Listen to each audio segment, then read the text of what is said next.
Demain dès l'aube. Demain dès l'aube, à l'heure où blanchit la campagne, je partirai. Vois-tu, je sais que tu m'attends. J'irai par la forêt, j'irai par la montagne. Je ne puis demeurer loin de toi plus longtemps. Je marcherai les yeux fixés sur mes pensées, sans rien voir au dehors, sans entendre aucun bruit. Seul, inconnu, le dos courbé, les mains croisées, triste. Et le jour pour moi sera comme la nuit.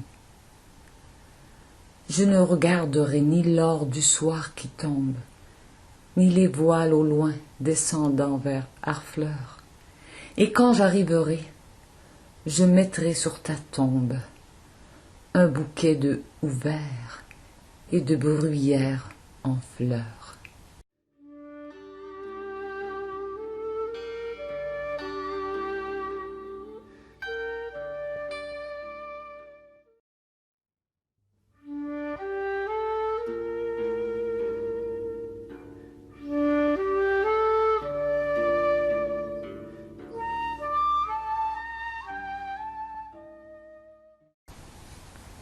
Aimons toujours, aimons encore. Quand l'amour s'en va, l'espoir fuit. L'amour, c'est le cri de l'aurore. L'amour, c'est l'hymne de la nuit. Ce que le flot dit au rivage, ce que le vent dit au vieux mont, ce que l'astre dit au nuage, c'est le mot ineffable aimons. L'amour fait songer, vivre et croire. Il a pour réchauffer le cœur un rayon de plus que la gloire. Et ce rayon, c'est le bonheur. Aime, qu'on les loue ou les blâme, toujours les grands cœurs aimeront. Joins cette jeunesse de l'âme à la jeunesse de ton front. Aime, afin de charmer tes heures, afin qu'on voit en tes beaux yeux des voluptés intérieures, le sourire mystérieux. Aimons-nous toujours davantage, unissons-nous mieux chaque jour. Les arbres croissent en feuillage, que notre âme croisse en amour. Soyons le miroir et l'image, soyons la fleur et le parfum. Les amants qui seuls, sous l'ombrage, se sentent deux et ne sont qu'un. Les poètes cherchent les belles, la femme, ange aux chastes faveurs, aime à rafraîchir sous ses ailes ses grands fronts brûlants et rêveurs. Venez à nous, beauté touchante, viens à moi, toi, mon bien, ma loi. Ange, viens à moi quand tu chantes, et quand tu pleures, viens à moi. Nous seuls comprenons vos extases, car notre esprit n'est point moqueur, car les poètes sont les vases où les femmes versent leur cœur. Moi qui ne cherche dans ce monde que la seule réalité, moi qui laisse fuir comme l'onde tout ce qui n'est que vanité, je préfère au bien dont s'enivre l'orgueil du soldat ou du roi, l'ombre que tu fais sur mon livre, quand ton front se penche sur moi. Toute ambition allumée dans notre esprit brasier subtil tombe en cendres ou vole en fumée, et l'on se dit, qu'en reste-t-il? Tout plaisir, fleur à peine éclose, dans notre avril sombre et tyrannie, s'effeuille et meurt, lit, myrte ou rose, et l'on se dit, c'est donc fini. L'amour seul reste. Ô noble femme, si tu veux, dans ce vil séjour, garde ta foi, gardez ton âme, gardez ton Dieu, garde l'amour, conserve en ton cœur sans rien craindre. Dusses-tu pleurer et souffrir la flamme qui ne peut s'éteindre, et la fleur qui ne peut mourir.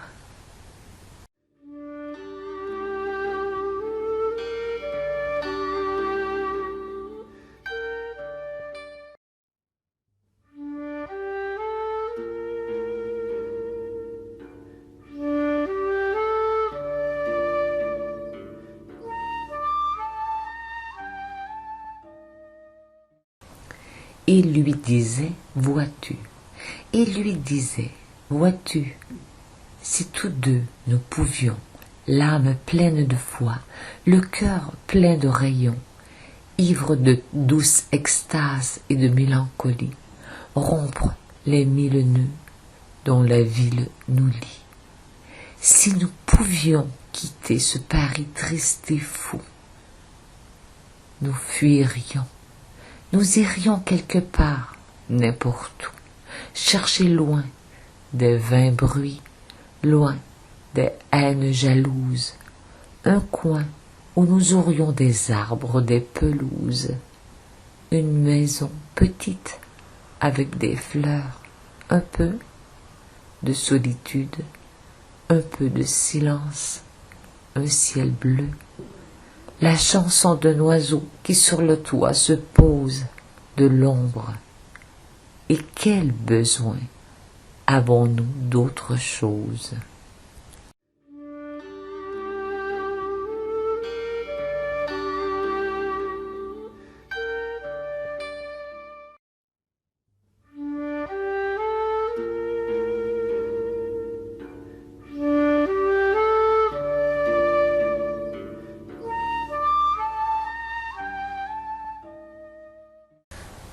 Je respire ou je palpite, je respire ou je palpite.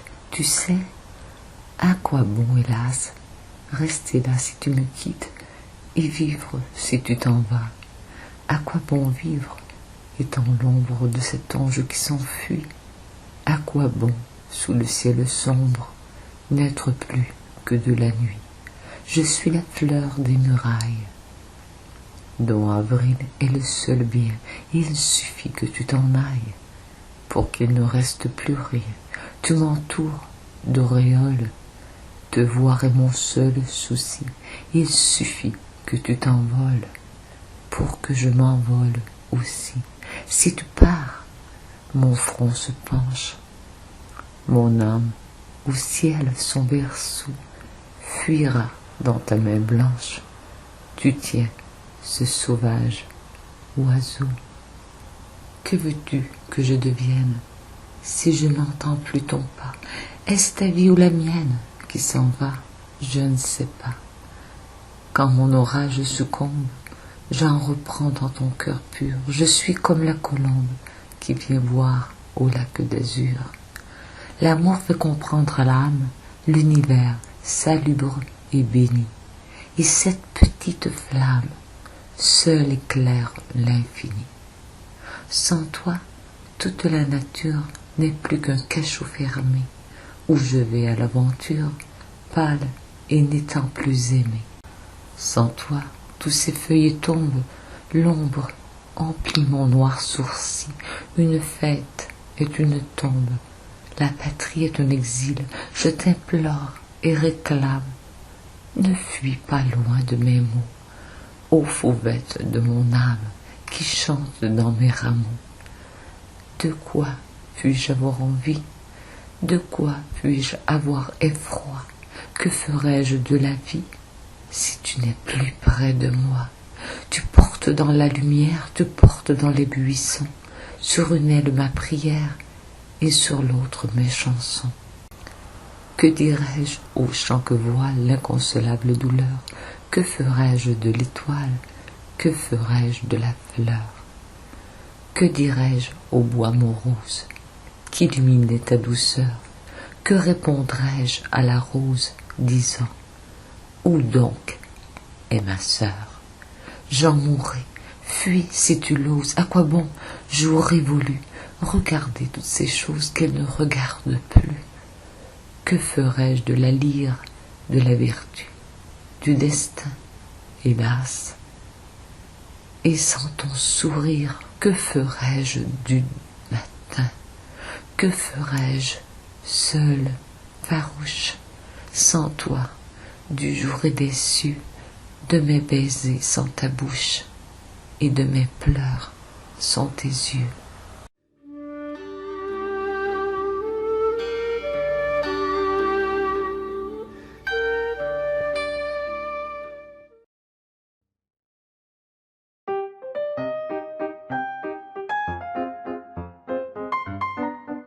Lise, j'avais 12 ans, elle en avait bien 16.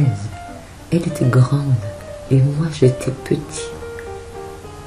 Pour lui parler le soir, plus à mon aise, moi j'attendais que sa mère sortît, puis je venais m'asseoir près de sa chaise pour lui parler le soir, plus à mon aise. Que de printemps passés avec leurs fleurs, que de feux morts et que de tombes closes. Se souvient-on qu'il fut jadis des cœurs? Se souvient-on qu'il fut jadis des roses? Elle m'aimait, je l'aimais. Nous étions deux purs enfants, deux parfums, deux rayons. Dieu l'avait faite ange, fée et princesse. Comme elle était bien plus grande que moi, je lui faisais des questions sans cesse, pour le plaisir de lui dire pourquoi. Et par moments, elle évitait, craintive, mon œil rêveur qui la rendait pensive. Puis j'étalais mon savoir enfantin, mes jeux, la balle et la toupie agile. J'étais tout fier d'apprendre le latin. Je lui montrais mon Phèdre et mon Virgile. Je bravais tout. Rien ne me faisait mal. Je lui disais, mon père est général. Quoi qu'on soit femme, il faut parfois qu'on lise dans le latin qu'on épelle en rêvant pour lui traduire un verset à l'église. Je me penchais sur son livre souvent.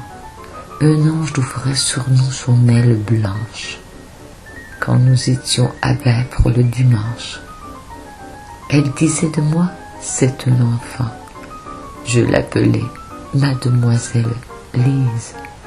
Pour lui traduire un psaume bien souvent, je me penchais sur son livre à l'église, si bien qu'un jour, vous le vîtes, mon Dieu, sa joue en fleurs toucha ma lèvre en feu. Jeunes amours, si vite épanouis, vous êtes l'aube et le matin du cœur.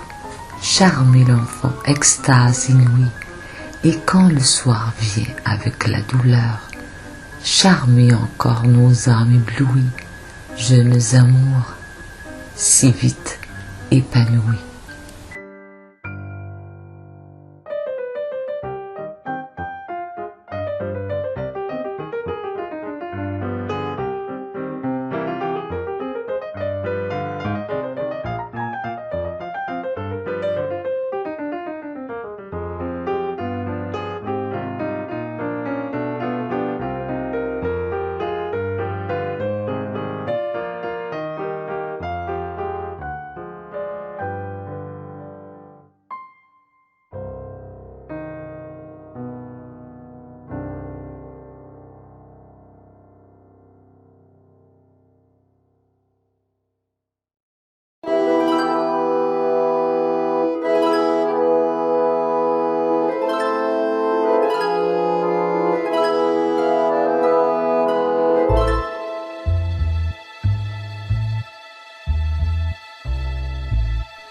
Elle avait pris ce pli dans son âge enfantin de venir dans ma chambre un peu chaque matin. Je l'attendais ainsi qu'un rayon qu'on espère. Elle entrait et disait « Bonjour, mon petit père ». Prenait ma plume, ouvrait mes livres, s'asseyait sur mon lit, dérangeait mes papiers et riait. Puis, soudain, s'en allait comme un oiseau qui passe. Alors, je reprenais la tête un peu moins lasse mon œuvre interrompue et, tout en écrivant, parmi mes manuscrits, je rencontrais souvent quelques arabesques folles et qu'elle avait tracées et maintes pages blanches entre ses mains froissées, où, je ne sais comment, venaient mes plus doux vers. Elle aimait Dieu, les fleurs, les astres, les prés verts, et c'était un esprit avant d'être une femme. Son regard reflétait la clarté de son âme. Elle me consultait surtout à tout moment. Oh, que de soirs divers radieux et charmants passaient à raisonner langue, histoire et grammaire. Mes 4 enfants groupés sur mes genoux, leur mère, tout près, quelques amis causant au coin du feu. J'appelais cette vie être content de peu et dire qu'elle est morte, hélas, que Dieu m'assiste. Je n'étais jamais gai quand je la sentais triste. J'étais mort au milieu du bal le plus joyeux si j'avais, en partant, vu quelques ombres en ses yeux.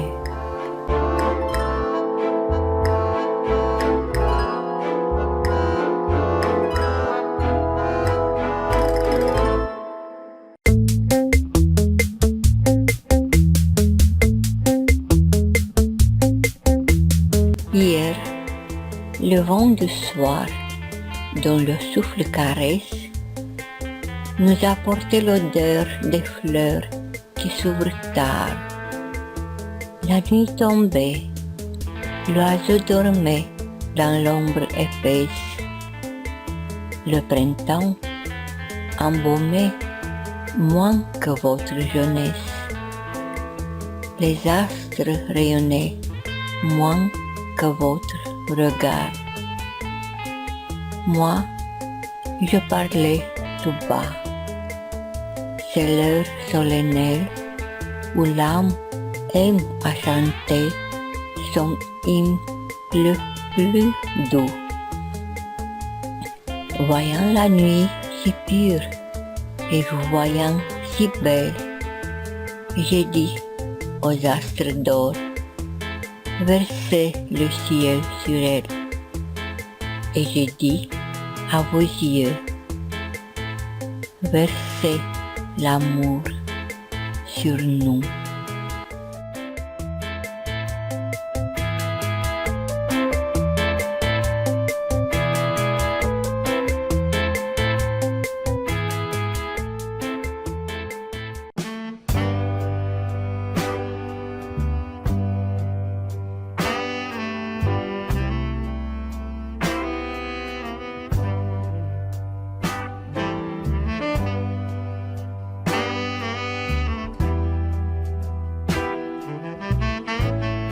Oh mon enfant, tu vois, je me soumets, fais comme moi, vis du monde éloigné, heureuse, non, triomphante, jamais, résignée, sois bonne et douce, élève un front pieux, comme le jour dans les cieux, mais sa flamme.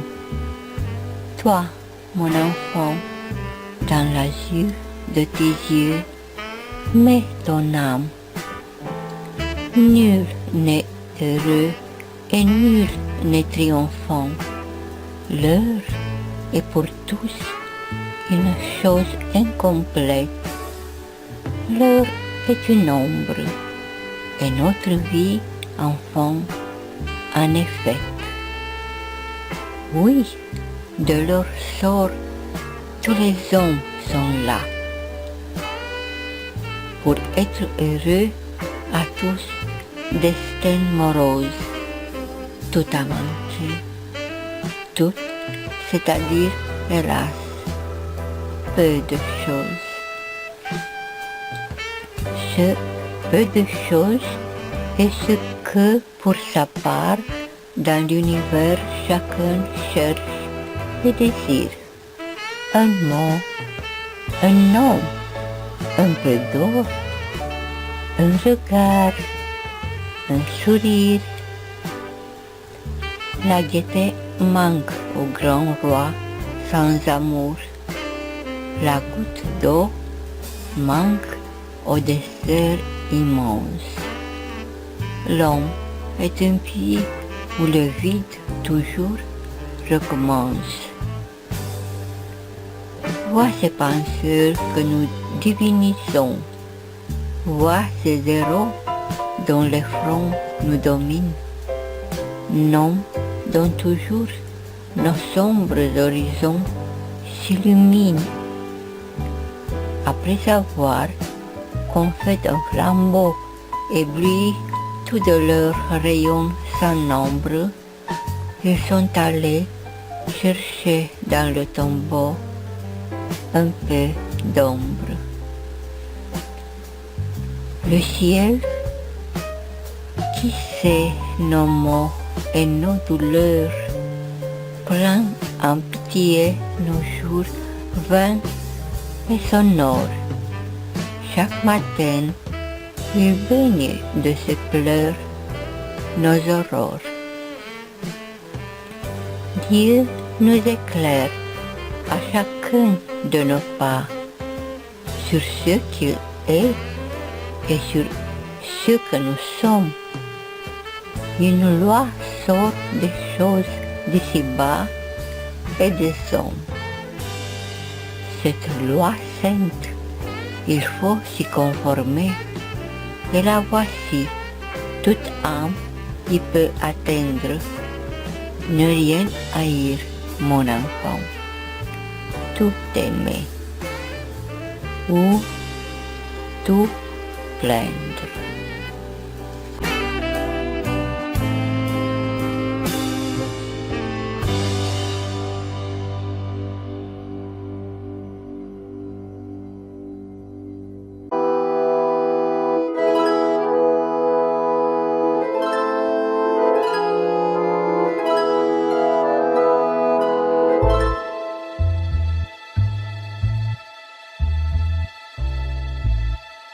Il vivait, il jouait, riante créature.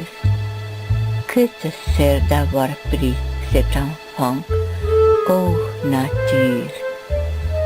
N'as-tu pas les oiseaux peints de 1000 couleurs, les astres, les grands bois, le ciel bleu, l'onde amère? Que te sert d'avoir pris cet enfant à sa mère et de l'avoir caché sous des touffes de fleurs? Pour cet enfant de plus, tu n'es pas plus peuplée, tu n'es pas plus joyeuse, ô nature étoilée, et le cœur de la mère en proie à tant de soins, ce cœur où toute joie engendre une torture, cet abîme aussi grand que toi-même, ô nature, est vide et désolé pour cet enfant de moi.